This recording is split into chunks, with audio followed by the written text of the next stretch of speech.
Niché au cœur des montagnes, le village d'Altemonte vivait au rythme des saisons.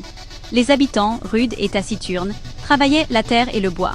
Parmi eux, Elio, jeune artisan au regard sombre, façonnait le bois avec une précision d'orfèvre. Il vivait reclus, hanté par le souvenir de son père, Lorenzo. Elio n'avait que 12 ans lorsque Lorenzo fut arrêté, accusé de vol et de meurtre. L'homme, connu pour sa droiture, clamait son innocence.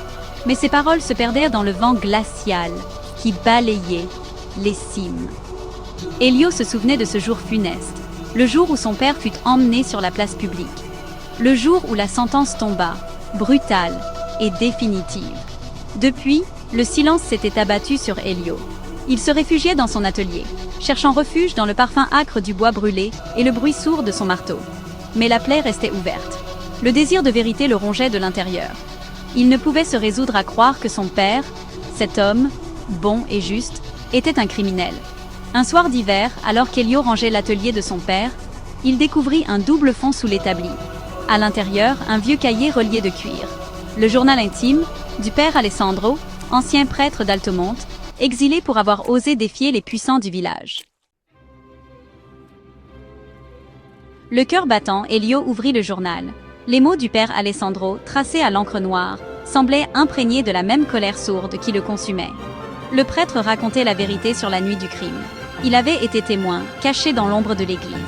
Il avait vu 4 hommes, 4 notables d'Altemonte, quitter la maison du seigneur assassiné. Grégor, le maire au sourire mielleux. Pietro, l'aubergiste jovial et bedonnant. Don Massimo, le prêtre au regard froid et calculateur. Et Valerio, le juge au visage buriné par les années et la corruption. Ces hommes, avides de pouvoir et d'argent, avaient accusé Lorenzo à tort. Ils l'avaient sacrifié pour protéger leurs secrets et asseoir leur emprise sur Altemonte. Chaque page, tournée par Elio, ravivait la douleur de l'injustice. La colère bouillonnait en lui, brûlante et sauvage. Mais la rage laissa bientôt place à une détermination glaciale. Il ne se contenterait pas de pleurer son père. Il le vengerait. Il ferait payer aux coupables le prix de leur crime. Elio relut le journal, gravant chaque détail dans sa mémoire. Il ne pouvait pas affronter ces hommes de front. Ils étaient trop courts, trop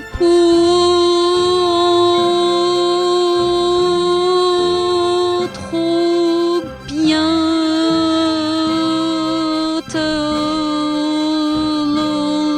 Non, ils devaient être plus malins. Il allait utiliser leur propre peur contre eux. Il deviendrait leur ombre, leur cauchemar. Le journal du père Alessandro devint la feuille de route d'Elio. Il apprit que le prêtre vivait désormais reclus dans un monastère lointain, coupé du monde. Elio décida de lui rendre visite. Il avait besoin de comprendre l'homme derrière les mots, de puiser dans sa force. Le voyage fut long et périlleux. Mais la détermination d'Elio ne faiblit pas. En arrivant au monastère, il fut frappé par la sérénité qui s'en dégageait. Le père Alessandro l'accueillit avec bienveillance. Ses yeux, marqués par le temps, brillaient d'une lueur triste. Elio lui raconta sa découverte, le poids du secret qui l'écrasait. Le prêtre l'écouta avec attention. Puis, il lui parla de Lorenzo, de sa bonté et de son courage. Il lui confia ses regrets de n'avoir rien pu faire pour le sauver. Avant de partir, Elio demanda au père Alessandro pourquoi il n'avait jamais révélé la vérité. « La peur, mon fils, » répondit le prêtre. « La peur paralyse les hommes. Je n'ai pas eu le courage de les affronter. » De retour à Altemonte, Elio se sentait transformé. Il n'était plus le jeune homme brisé par le chagrin. Il était devenu l'instrument de la vengeance, la voix des silences. Il passa des mois à observer les 4 coupables, à étudier leurs habitudes. Il apprit à connaître leurs faiblesses, leurs secrets les plus inavouables. Elio comprit que la peur était son arme la plus puissante. Il allait la distiller goutte à goutte, faire planer l'ombre du doute sur chacun d'eux. Il allait les retourner, les uns contre les autres, les faire sombrer dans la paranoïa. Il confectionna 4 corbeaux de bois, noirs comme la nuit, les yeux perçants comme des charbons ardents. Chaque corbeau était destiné à l'un des coupables, porteur d'un message codé, d'une menace voilée. Elio allait devenir leur conscience, le rappel constant de leurs crimes. Elio connaissait ses proies. Grégor, le maire, était vaniteux et cupide. Pietro, l'aubergiste, cachait derrière son air jovial une âme cupide et sans scrupules. Don Massimo, le prêtre, était un manipulateur froid et cruel. Quant à Valerio, le juge, il était rongé par la culpabilité et la peur. Elio déposa le premier corbeau devant la porte de Grégor. Un morceau de tissu rouge était accroché à son bec, rappelant le tissu retrouvé sur les lieux du crime. Le maire, livide, comprit le message. La peur s'insinua dans son cœur. Le deuxième corbeau fut déposé devant l'auberge de Pietro. Il tenait dans ses serres une petite fiole vide, semblable à celle utilisée pour conserver le vin. Pietro, se remémorant le vin empoisonné utilisé pour endormir le Seigneur avant de le tuer, blêmit. Le troisième corbeau fut laissé sur l'autel de l'église, une petite balance de justice accrochée à son cou. Don Massimo, voyant cet objet, symbole de sa corruption, sentit un frisson lui parcourir l'échine. La panique s'empara d'Altomonte. Les rumeurs allèrent bon train. Qui était ce mystérieux justicier? Était-ce l'esprit vengeur de Lorenzo? Grégor, rongé par la peur, se cloîtra chez lui. Il voyait des ombres partout, entendait des murmures menaçants dans le vent. Il ne supportait plus son reflet dans le miroir, comme si le masque de respectabilité qu'il portait depuis des années se fissurait. Un matin, Grégor fut retrouvé mort dans son lit, le visage figé dans une expression de terreur indicible. Le médecin du village ne put que constater l'évidence. Le maire était mort de peur. Elio avait remporté sa première victoire. Mais il n'éprouvait aucune satisfaction, seulement une tristesse infinie. La peur qui rongeait Pietro prit une forme différente. Il sombra dans la paranoïa, se méfiant de tous, même de son ombre. Il voyait dans chaque client un ennemi potentiel. Dans chaque verre de vin servit une tentative d'empoisonnement.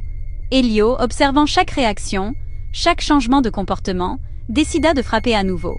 Il fit courir le bruit que le vin de l'auberge était coupé d'une substance toxique.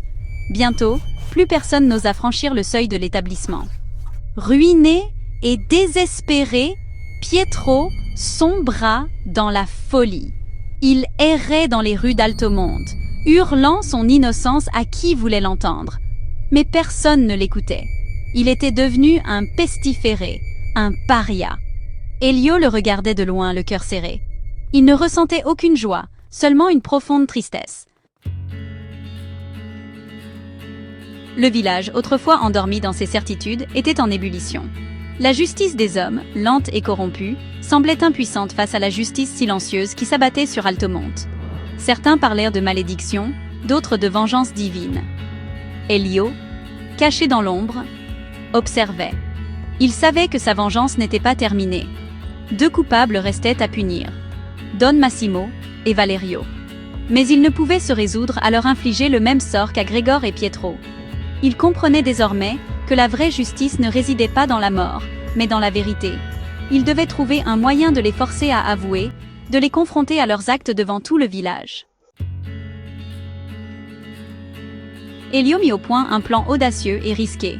Il utilisa ses talents d'artisan pour créer des preuves, des faux témoignages, qui incriminaient directement Don Massimo et Valerio dans le meurtre du Seigneur.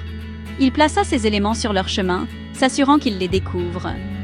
Le prêtre et le juge, confrontés à ces preuves accablantes, paniquèrent.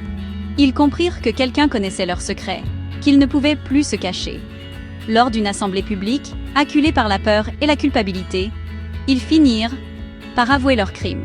Le village entier fut abasourdi. La vérité éclatait au grand jour, lavant l'honneur de Lorenzo. Elio, silencieux, observa la scène. Il avait enfin rendu justice à son père. Elio ne chercha ni gloire, ni reconnaissance. Il resta dans l'ombre, continuant à vivre reclus dans son atelier. Mais il n'était plus le même homme. Il avait trouvé sa voix, la voix du silence, celle qui murmure la vérité et combat l'injustice.